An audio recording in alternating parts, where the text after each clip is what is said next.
Hey guys, welcome back to Reviews and How-Tos. I'm Tyler. Today we're going to be checking out this 6,500 square foot dehumidifier, and WATTSMART was nice enough to send this over to us for us to check out. Now, I've been recording a few other videos here in my studio over the last few hours, editing stuff over there, and having this run the entire time, and it's pretty quiet. I've reviewed a bunch of the larger dehumidifiers like this, and they get really loud. So far, impressed with this one. Every now and then I do hear the water trickle back here, but it's pretty quiet in here besides me just listening to this thing going. So speaking of the water, I'll go ahead and turn this around for you guys so you can see the back, but you do have a visual indicator right here, so you will know whenever this is getting close to getting full. Me moving around, I just heard that little bit of trickle. You probably can't hear it, but I did.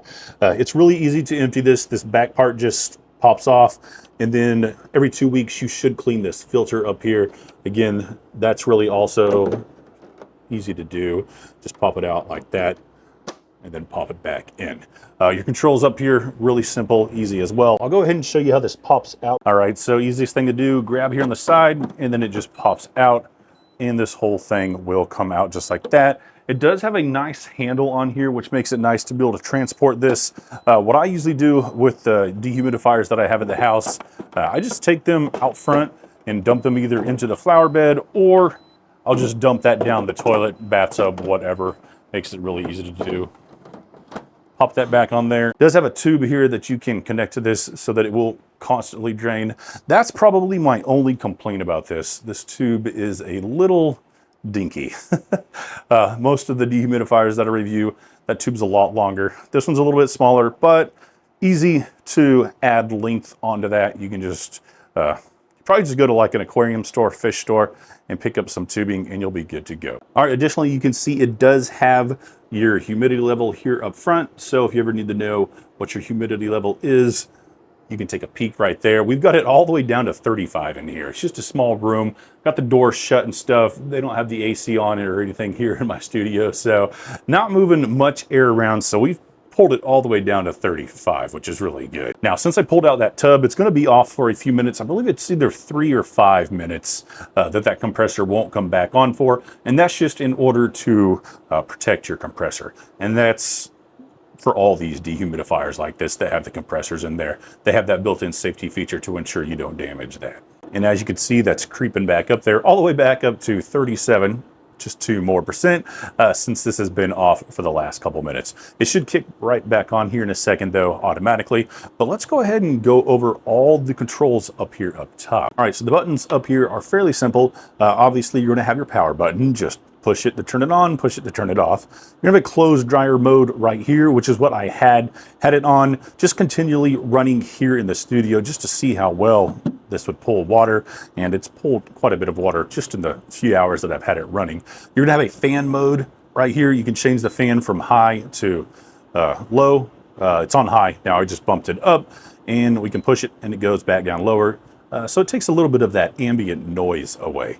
You're gonna have 3 different modes on here. Currently, I have it on the regular mode to where I can set this on here between 30 and 80%, and it will automatically turn off and on based on the humidity level in your house, room, wherever you have this placed.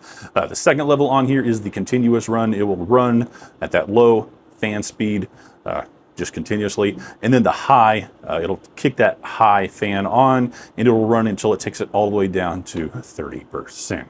You do have a timer button on here. You can time it to turn off, or you can time it to turn on. And that's a 1 to 24 hour timer on there. Easy to use, just push it whenever it's on or push it whenever it's off to set that time. You have a night mode on here, and it's going to dim down your lights.